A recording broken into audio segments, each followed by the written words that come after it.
Hey guys, I'm at the Sand Space History Center. It is part of the U.S. Space Force of Cape Canaveral, Florida.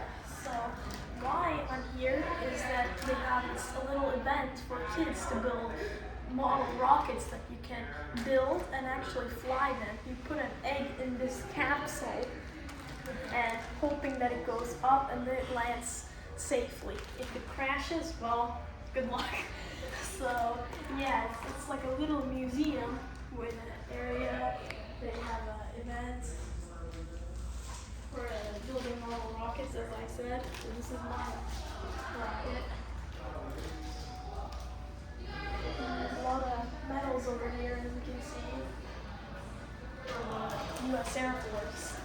Back then, they didn't have modern fighter jets that had rocket engines. Instead, they either had propeller engines or jet engines, if you were lucky.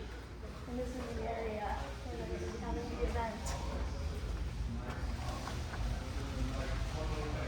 This part here is where they would have the food, the astronauts would eat. It doesn't look very appetizing. These are shuttle-era potatoes, all right. And then these are shuttle-era lemonade that you would drink. So they had these little pouches that you would suck, because if you drink it with water in a normal cup, the water's going to fly out. So instead they created it in these containers.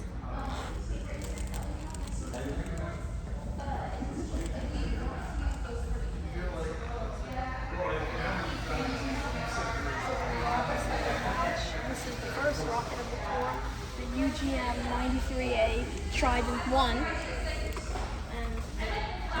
And this is the nose cone left and the instrument package right from an Argus weather rocket. So they shoot these up 120,000 feet in the air to measure weather. So that's how back then they would measure the weather in the old times.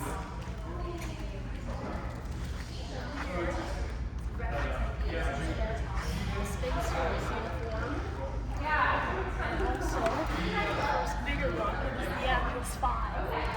United Launch Alliance, or ULA, operates several versions of their Atlas V launch vehicle from LC-41. Vehicle of choice depends on the size and weight of the payload, so it can be weighing from 300,000 pounds all the way up to 700,000 pounds. We are at Cape Canaveral Space Force Station, right here at LC-41, and that's the Atlantic Ocean, as you know, and that's the Banana River, and that's Cape Canaveral. So this entire part of here is Cape Canaveral. LC-41 is where they launched really big rockets from small and mighty. This is going to be technically mighty for now, because I'm not going to launch it all the way up and put things on the trash here. And this is SpaceX's Falcon 9 rocket. You probably know this rocket.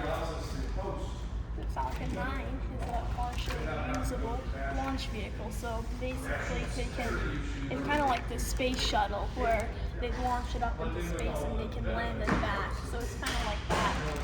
Built by Space Exploration Technologies Corporation, or SpaceX, as you know, powered by 9 Merlin 1B engines producing a total of 1.7 million pounds of thrust.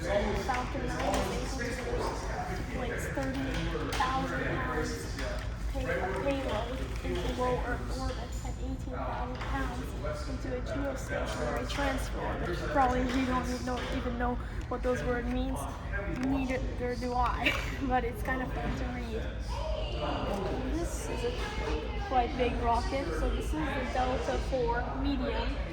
It's a baby rocket, and this is the Delta IV medium plus 5.4, and this is the Delta IV heavy with all three, including this one, and the mighty thrusters that it has. Pretty cool, right? And this is the cue ball instrumentation cover.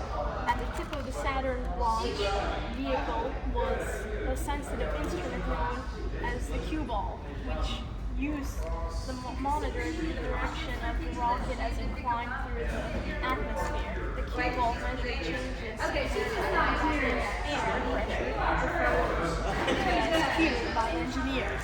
Pretty cool. Yeah, and this is the first, and this, you probably know this rocket from school, the Saturn 1. Probably this is the most historic rocket launch you've ever seen, and probably you launched Artemis 2 launch. I have a video on my channel too.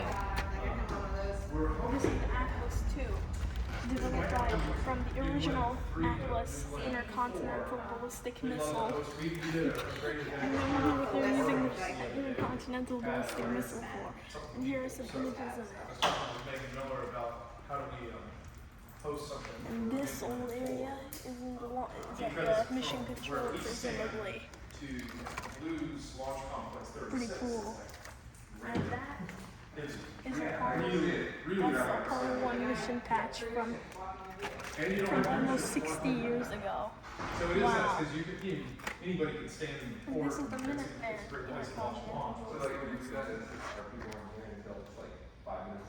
And look at this. That guy over there was John F. Kennedy. It's really old. It's also really cool. Massive thing. This is a warhead. This thing is probably a warhead. It's so high up that it has to be up from there so you can go see it. It's insane. Wow.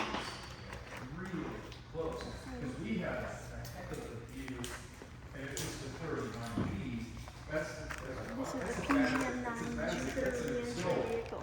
It does not go to Jupiter, but well, probably it does go to Jupiter, but without people going into it.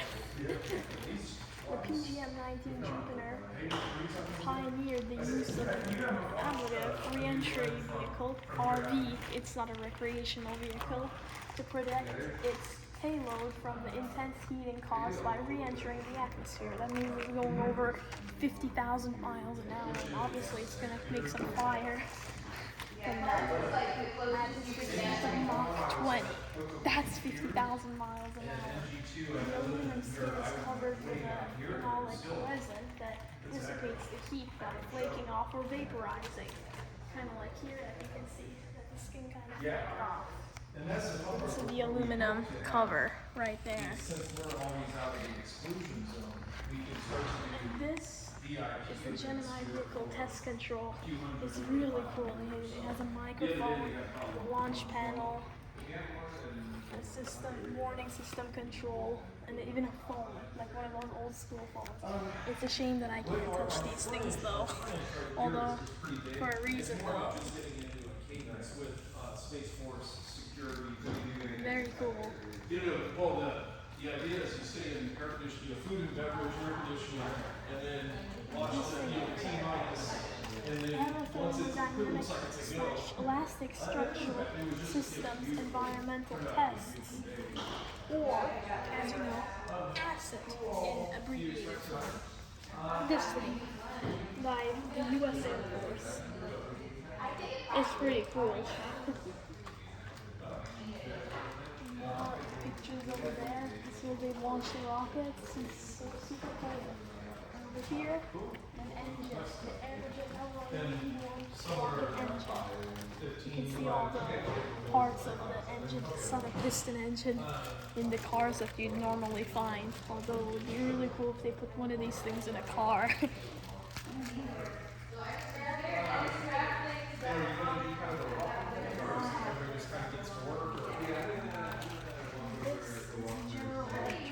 Mark II re-entry vehicle. So this is where astronauts would go inside, presumably inside of one of these things. It looks pretty tight, right? This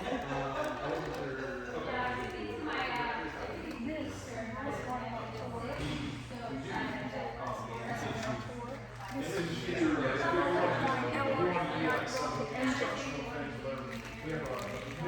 these they use liquid fuel like kerosene instead of kerosene and liquid oxygen instead of mostly air combustion in today's rocket vehicles.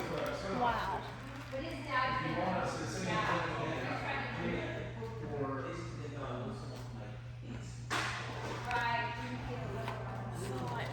guys enjoyed this video of this tour, and don't forget to like and subscribe and hit that notification bell for more videos, and share this video to your friends. Bye guys.